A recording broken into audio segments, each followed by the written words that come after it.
Reprise des travaux à la Cinco ce mercredi 16 mars 2017, après une interruption de près de 6 semaines depuis le décès du président du Conseil national du suivi de l'accord, président de l'UDPS et président du Rassemblement, le docteur Étienne Tshisekedi Wamulumba.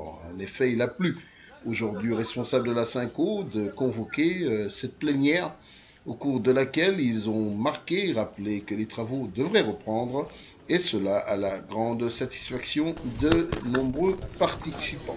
Je vous prie de suivre ce reportage de Code 243 sous la supervision de MK ainsi que de Madame Safi Bomboukou. Le problème ici, oui, nous on n'a pas reçu. Avec le Père et l'Esprit Saint, pour les siècles des siècles. Amen. Le Père et le Fils et le Saint-Esprit.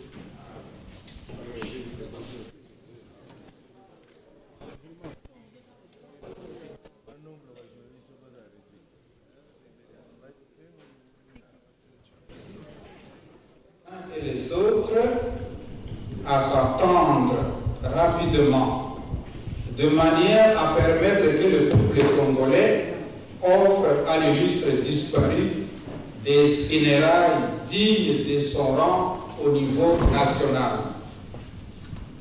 Devant cette situation de longue attente, d'aucuns se posent la question de savoir s'il faut attendre que les obsèques aient lieu avant de relancer les travaux autour de l'arrangement particulier global et inclusif du 31 décembre 2016, négociation. Le présidium de la Cinco estime que les travaux de l'arrangement particulier doivent se poursuivre, et ce, pour l'intérêt supérieur de la nation.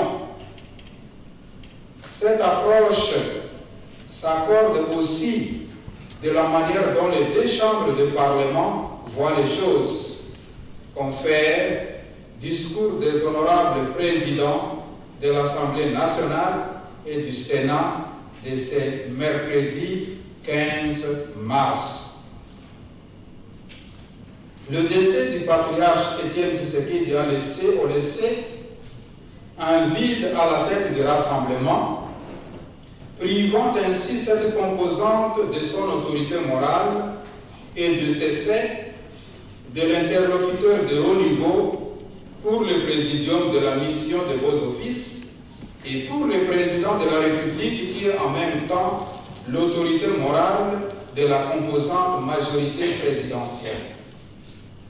Et tout récemment, le Rassemblement venait de rendre publique sa restructuration dans laquelle sont identifiés les nouveaux responsables, c'est-à-dire ceux qui ont le pouvoir d'engager cette famille politique devant les tiers. Le bureau de la mission de vos offices prend acte de cette organisation et estime que le vide est désormais comblé à la tête du Rassemblement.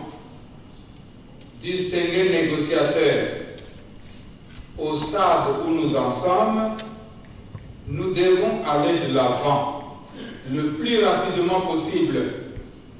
Le peuple congolais, les amis de notre pays, les hommes et femmes de bonne volonté s'interrogent sur l'avenir de l'accord politique global et inclusif que vous avez signé le 31 décembre 2016, engageant ainsi les composantes politiques et sociales que vous représentez vers la voie de sortie pacifique de la crise sociopolitique, sécuritaire et économique que connaît notre pays.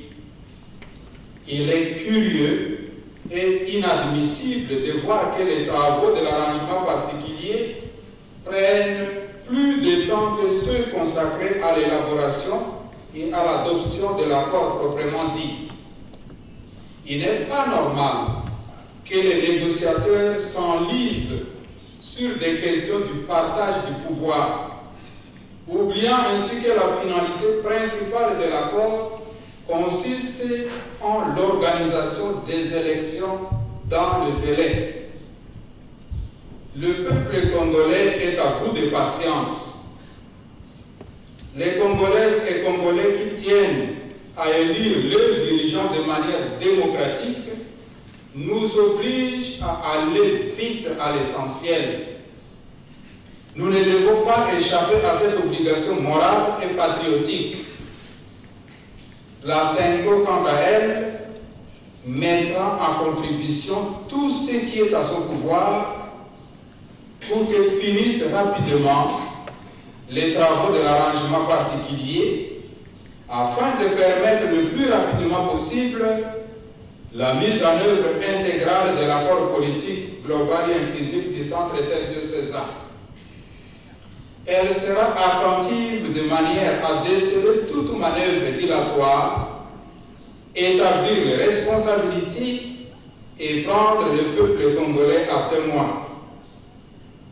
Dans le souci de rafraîchir la mémoire, en la présente séance, le secrétariat technique de la mission de vos offices nous présentera l'état des lieux des travaux réalisés jusqu'au 28 janvier 2017, à savoir les compromis acquis et ce qui reste à faire. Sur ce, nous déclarons la relance à dater de ces jours des travaux de l'arrangement particulier relatif à l'accord politique global et inclusif du Centre interdiocésain. Nous vous remercions de votre aimable attention.